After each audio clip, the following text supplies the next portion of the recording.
খুবই গুরুত্বপূর্ণ একটি খবর বন্ধুরা, সেটি হলো বিএনপি থেকে পদত্যাগ করলেন ডক্টর ফয়জুল। বাংলাদেশ জাতীয়তাবাদী দল বিএনপি থেকে পদত্যাগের ঘোষণা দিয়েছেন দলের মালয়েশিয়া কমিটির সহ সমাজ কল্যাণ বিষয়ক সম্পাদক ডক্টর ফয়জুল হক। শনিবার ভেরিফাইড ফেসবুক আইডিতে তিনি এ ঘোষণা দেন। বিবৃতিতে তিনি বলেন, দীর্ঘ রাজনৈতিক পথ চলার পর দলীয় মতাদর্শে বিরোধের কারণে তিনি দল থেকে সরে দাঁড়াচ্ছেন এবং আসন্ন জাতীয় নির্বাচনে ঝালকাঠি ১ রাজাপুর কাঠালিয়া আসনে স্বতন্ত্র প্রার্থী হিসেবে প্রতিদ্বন্দ্বিতা করবেন।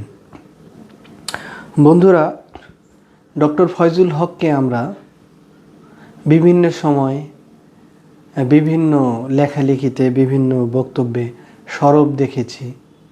দেশের বিভিন্ন প্রয়োজনীয় সময়ে উনি দেশের পাশে এসে দাঁড়িয়েছেন, অনেক গুরুত্বপূর্ণ পদক্ষেপ নিয়েছেন, তার লেখা তার বক্তব্য দিয়ে দেশকে সহযোগিতা করেছেন। ইনি এখন বলছেন যে তিনি আসন্ন জাতীয় নির্বাচনে ঝালকাঠি ১ আসনে স্বতন্ত্র প্রার্থী হিসেবে প্রতিদ্বন্দ্বিতা করবেন। তিনি বিএনপির থেকে আর মনোনয়ন চাবেন না, কারণ তিনি বিএনপি থেকে পদত্যাগ করছেন। তিনি বিএনপির সাথে আর থাকতে চান না। ডক্টর ফয়জুল হক জানান, ২০১৫ সাল থেকে বিএনপির সঙ্গে সম্পৃক্ত থেকে দেশের ভিতরে ও বাইরে ইসলামপন্থী ও সমাজকেন্দ্রিক রাজনীতির পক্ষে কাজ করেছেন। ২০১৮ সালে ঝালকাঠি ১ ও ঝালকাঠি ২ আসনে দলীয় মনোনয়নের প্রত্যাশী ছিলেন বলেও জানান তিনি। অর্থাৎ তিনি আগামী নির্বাচনে ঝালকাঠি ১ ও ঝালকাঠি ২ আসনে দলীয় মনোনয়ন নেওয়ার ব্যাপারে আশাবাদী ছিলেন বিএনপি থেকে।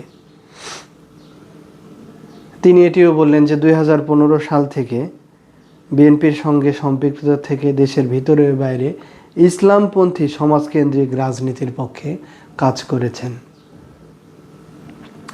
সাম্প্রতিক সময়ে বিএনপির রাজনৈতিক অবস্থানে পরিবর্তন এবং ৫ আগস্টের ঘটনার পর বাম ঘেঁষা মতাদর্শের দিকে ঝুঁকির বিষয়টি তাকে হতাশ করেছে।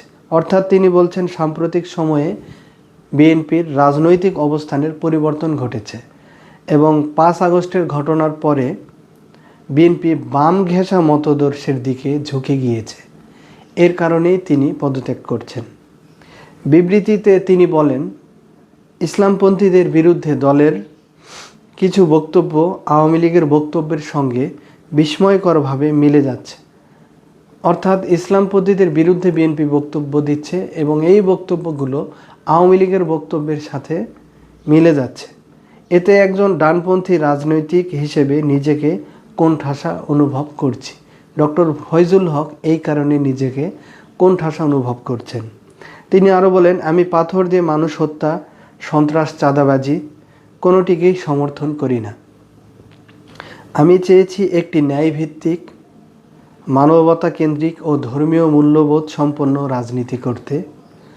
দলীয় স্বার্থ নয়, দেশ ও সাধারণ মানুষের অধিকারই আমার রাজনীতির মূল মন্ত্র।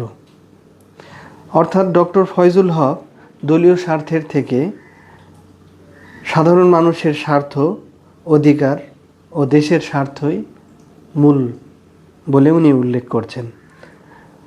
তিনি আরও বলেছেন, বিএনপির প্রতিষ্ঠাতা শহীদ রাষ্ট্রপতি জিয়াউর রহমান, সাবেক প্রধানমন্ত্রী বেগম খালেদা জিয়া এবং ভারপ্রাপ্ত চেয়ারপারসন তারেক রহমানের প্রতি তিনি সম্মান জানিয়ে বলেন, তাদের অবদানের কথা আমি চিরকাল শ্রদ্ধার সঙ্গে স্মরণ করব। রাজনৈতিক ভবিষ্যৎ প্রসঙ্গে ডক্টর ফয়জুল হক বলেন, আমি ইনশাল্লাহ ঝালকাঠি ১ আসনে স্বতন্ত্র প্রার্থী হিসেবে নির্বাচন করব। ধর্মীয় মূল্যবোধ, মানবতা ও সাধারণ মানুষের অধিকার প্রতিষ্ঠাই হবে আমার প্রতিশ্রুতি। এ ব্যাপারে ডক্টর ফয়জুল হকের সঙ্গে যোগাযোগ করা হলে তিনি তার পদত্যাগের বিষয়টি আমার দেশ অনলাইনকে নিশ্চিত করেছেন। খবরটি আমার দেশ অনলাইনের, সেই খবরটি আমি আপনাদেরকে জানাচ্ছি বন্ধুরা। ডক্টর ফয়জুল হক দলমত নির্বিশেষে সকলের সহযোগিতা কামনা করে বলেন, আজ থেকে আমি আর কোনো দলীয় পরিচয়ের ছায়ায় নয়, একজন স্বাধীনতাচেতা দেশপ্রেমিক মানুষ হিসেবে ভালোবেসে ভালো ও মন্দকে মন্দ বলার সাহস নিয়ে পথ চলব। অর্থাৎ আজ থেকে ডক্টর ফয়জুল হক আর কোনো দলের কর্মী নন, কোনো দলের নেতা নন। তিনি একজন স্বতন্ত্র ব্যক্তিত্ব, তিনি একজন দেশের সাধারণ নাগরিকের কাতারে চলে আসলেন, তার কোনো দলীয় পরিচয় আর থাকলো না। এবং তিনি এটাই বলেছেন যে তিনি একজন স্বাধীনচেতা দেশপ্রেমিক মানুষ হিসেবে ভালোবেসে ভালোকে ভালো ও মন্দকে মন্দ বলার সাহস নিয়ে পথ চলবেন এবং দেশের সেবা করে যাবেন। বন্ধুরা, আপনারা খবরটি শুনলেন, সবাই ভালো থাকবেন। আসসালামু আলাইকুম।